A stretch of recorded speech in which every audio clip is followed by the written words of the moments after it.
Hi hello ನಮಸ್ಕಾರ ಸ್ನೇಹಿತರೆ. ಸೂರ್ಯ ಮತ್ತು ಮೀನಾ ಇಬ್ಬರು ಕೂಡ ಮನೋಜನ್ನ ಕಂಡು ಹಿಡ್ದೆ ಬಿಟ್ರು. ದೇವಸ್ಥಾನದಲ್ಲಿ ಭಿಕ್ಷೆ ಬೇಡ್ತಕ್ಕಂತಹ ಮನೋಜನ್ನ ನೋಡಿ ಮೀನಾ ಶಾಕ್ ಆಗಿ ಸೂರ್ಯನಿಗೆ ಹೇಳಿ ಸೂರ್ಯನನ್ನು ಕರೆದು ದೇವಸ್ಥಾನದಲ್ಲಿ ಭಿಕ್ಷೆ ಬೇಡ್ತಿರೋ ಮನೋಜನ್ನ ಮನೆ ಕರ್ಕೊಂಡು ಹೋಗೋದ್ರಲ್ಲಿ ಯಶಸ್ವಿ ಆದರು.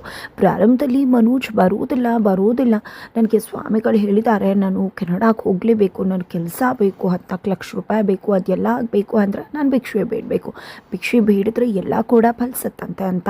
ಅದಕ್ಕೋಸ್ಕರ ಇಷ್ಟೆಲ್ಲ ಮಾಡ್ತಿದ್ಯೋ, ಸುಮ್ಮನೆ ಬರ್ತಾ ಇರು, ಇಲ್ಲ ಅಂದರೆ ಖಂಡಿತ ನಿನ್ನ ಎತ್ತಾಕೊಂಡು ಹೋಗ್ತೀವಿ ಅಂತ ಹೇಳ್ತಾರೆ.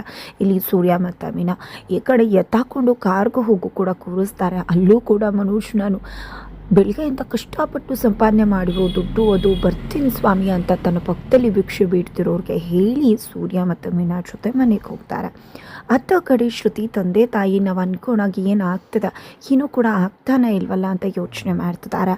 ಆ ಕಡೆ ಅಪ್ಪ ಅಂತೂ ರವಿ ಅಲ್ಲಿದ್ದಾನೆ, ಶ್ರುತಿ ಇಲ್ಲಿದ್ದಾಳೆ, ನಾವು ಅಂದ್ಕೊಂಡಾಗ ಏನಾಯಿತು ಅಂದರೆ ಆದರೆ ರವಿ ಅವ್ರ ಮನೇಲಿ ಇಲ್ವಲ್ಲ, ಶ್ರುತಿ ನಮ್ಮ ಮನೇಲಿದ್ದಾಳಲ್ಲ, ನಾವು ಅಂದ್ಕೊಂಡಿದ್ದು ಒಂದು ಸ್ವಲ್ಪನಾದರೂ ಆಗಿದೆ ಅಂತ ಅಮ್ಮ ಹೇಳ್ತಾರೆ. ಆದರೂ ಕೂಡ ನನ್ನ ಮಗಳು ನಾನು ಹೇಳಿರೋನ್ನ ಮದುವೆ ಆಗಿದ್ರೆ ಎಷ್ಟು ಚೆಂದ ಇರ್ತಿದ್ಲು, ಯಾವನ್ನೋ ಪ್ರೀತಿಸಿ ಅವನಿಗೆ ಮದುವೆ ಆಗ್ತೀನಿ ಅಂತ ಹೋದ್ಲು.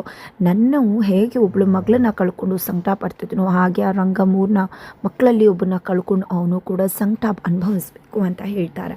ಈ ಮಾತನ್ನು ಕೇಳಿಸ್ಕೊಂಡಂತಹ ಶ್ರುತಿ ಬಂದಿದ್ದೆ ರೆಬೆಲ್ ಆಗ್ತಾಳೆ. ರೆಬೆಲ್ ಆಗದೆ ಇದನ್ನೆಲ್ಲ ನೀವೇ ಮಾಡಿದ್ದಲ್ವ, ಆದರೆ ಸೂರ್ಯವರು ಬಂದು ನನ್ನ ಮನೆ ಮಗಳು, ಅವಳನ್ನು ಯಾವುದೇ ಕಾರಣಕ್ಕೂ ಕೂಡ ನಾನು ಕಷ್ಟದಲ್ಲಿ ಅನುಭವಿಸೋಕ್ಕೆ ಬಿಡುವುದಿಲ್ಲ ಅಂತ ಹೇಳಿ ನನ್ನನ್ನು ಕಾಪಾಡಿದ್ರು. ಯಾರಿಂದ? ನೀವು ಮದುವೆಗೆ ಗೊತ್ತ ಮಾಡಿದ್ರಲ್ಲ, ನೀವು ಕಳಿಸಿದ್ರಲ್ಲ ಅದೇ ವ್ಯಕ್ತಿ ಎಂದಾಗೆ. ಜೊತೆಗೆ ಮೀನಾ ಕಳ್ತನ ಮಾಡ್ತಾಳೆ ಅಂತ ನಿಮ್ಗೆ ಅನಿಸುತ್ತಾ? ಇವತ್ತು ನನ್ನ ಬದುಕು ಬಂಗಾರ ಆಗಿದೆ ಅಂದರೆ ಮೀನಾನೇ ಕಾರಣ. ನಿಮಗೋಸ್ಕರ ಹೆತ್ತವ್ರಿಗೋಸ್ಕರ ಆ ಮನೇಲಿ ನನ್ನ ಅತ್ತೆ ಮಾವ ಯಾರು ಏನು ಹೇಳಿದ್ರು ಕೇಳಿದೆ ಆ ಮನೆ ಬಿಟ್ಟಿಲ್ಲಕ್ಕೆ ಬಂದೆ. ಆದರೆ ನೀವು ಮಾಡಿದ್ದೇನು? ಆ ಮನೇಲಿ ಅತ್ತೆ ಮಾವ ದೊಡ್ಡವರಾಗಿರ್ಬೋದು, ಹಿರಿಯರಾಗಿರ್ಬೋದು, ಆದರೆ ಮೀನಾ ಅವರ ಇಡೀ ಮನೆ ಜವಾಬ್ದಾರಿಯನ್ನು ನೋಡಿಕೊಂಡು ಹಿರಿಯರ ಸ್ಥಾನದಲ್ಲಿರೋದು. ಅವ್ರು ಕಳ್ತನ ಮಾಡುವುದಿಲ್ಲ ಅಂತ ನನಗೂ ಗೊತ್ತು, ನಿಮಗೂ ಗೊತ್ತು. ಆದರೂ ಕೂಡ ಆಪಾದನೆ ಮಾಡಿದರೆ, ಗಲಾಟೆ ಮಾಡಿದರೆ ಯಾಕೆ? ನಾನು ಮತ್ತು ರವಿ ಆ ಮನೆ ಬಿಟ್ಟು ಬರಬೇಕು ಅಂತ ಅಲ್ವಾ? ಇವಾಗ ಹೇಳ್ತಿದ್ದೇನೆ ಕೇಳಿಸ್ಕೊಳ್ಳಿ, ನಾನು ಮತ್ತೆ ಅದೇ ಮನೆಗೆ ಹೋಗ್ತಿದ್ದೀನಿ. ಮತ್ತೆ ಇಂಥ ಕಿತಾಪತಿ ಮಾಡಿದ್ರೆ ಖಂಡಿತ ನೀವು ಇದಿರಿ ಅನ್ನೋದನ್ನು ಕೂಡ ಮರಿಬೇಕಾಗತ್ತೆ ಅಂತ ಶ್ರುತಿ ಎಚ್ಚರಿಕೆ ಕೊಡ್ತಾಳೆ. ಜೊತೆಗೆ ಈ ಕಡೆ ಮನೋಜನ್ ಕರ್ಕೊಂಡು ಮನೆಗೆ ಬರ್ತಾರೆ. ಪ್ರಾರಂಭದಲ್ಲಿ ಯಾವುದೋ ಭಿಕ್ಷುಕ ಬಂದಿದ್ದಾನೆ ಅಂತ ಹೇಳಿ ಅನ್ಕೋತಾರೆ ಇಲ್ಲಿ ಶಾಂತ್ ಅವರು. ಆದರೆ ಆ ನಂತರ ಮಗ ಅಂತ ನೋಡ್ತಿದ್ದಾಗ ಹಾಗೆ ತಲೆ ಸುತ್ತಿ ಬಿತ್ತೋಗ್ಬಿಡ್ತಾರೆ. ತನ್ನ ಮಗನ ಸ್ಥಿತಿನ ನೋಡೋಕ್ಕಾಗ್ತಿಲ್ಲ ಶಾಂತ್ ಅವ್ರ ಕೈಲಿ. ಎಚ್ಚರ ಆಗ್ತಿದ್ದಾಗೆ ಏನೋ ಇದು ಮನುಜ, ಎಷ್ಟು ಮಟ್ಟಿಗೆ ರಾಜುನ್ ಥರ ಸಾಕಿದ್ದೆ ನಿನ್ನ, ಹೀಗೆ ಯಾಕೆ ಮಾಡ್ದೆ ಅಂತ ಕೇಳ್ತಿದ್ದಾರೆ. ನಂತರ ಹೆಂಡತಿ ಕೂಡ ಬಂದು ತನ್ನ ಗಂಡನ ನೋಡಿ ಶಾಕ್ ಆಗ್ತಾಳೆ.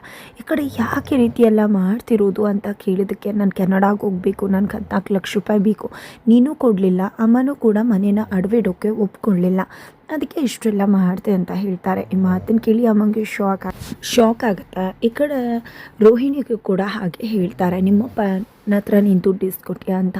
ನಂತರ ರಾತ್ರಿ ಆಗುತ್ತೆ, ಮನೆ ಟೂರ್ನ ಯಾರೋ ಬೆಲ್ ಮಾಡ್ತಿದ್ದಾರೆ. ಓಪನ್ ಮಾಡಿ ನೋಡಿದ್ರೆ ರವಿ ಮತ್ತು ಶ್ರುತಿ ಇಬ್ಬರು ಕೂಡ ಮನೆಗೆ ಬಂದಿದ್ದಾರೆ. ನೋಡಿದ್ದೆ ಮೀನಾ ಮತ್ತು ಸೂರ್ಯನಿಗೆ ಖುಷಿ ಆಗುತ್ತೆ, ಅಮ್ಮಂಗಂತೂ ಎಲ್ಲಿಲ್ದಿರೋ ಖುಷಿ ಆಗ್ತದೆ. ನಂತರ ನ್ಯೂ ಇಯರ್ ಡೇ ಸೆಲೆಬ್ರೇಷನ್ನ ಮಾಡೋಕ್ಕೆ ಮುಂದಾಗ್ತದಾನೆ. ಸೂರ್ಯ ಕೇಕ್ ತಂದದ ಹ್ಯಾಪಿ ನ್ಯೂ ಇಯರ್ ಸೆಲೆಬ್ರೇಷನ್ನ 12 ಮಾಡುವುದ್ರ ಮುಖಾಂತರ ಇಡೀ ಮನೆ ಸಂತೋಷ ಸಂಭ್ರಮದಲ್ಲಿದೆ. ಹಾಗಾದರೆ ಮುಂದೇನಾಗುತ್ತೆ ಮುಂದಿನ ವಿಡಿಯೋದಲ್ಲಿ ನೋಡಿ.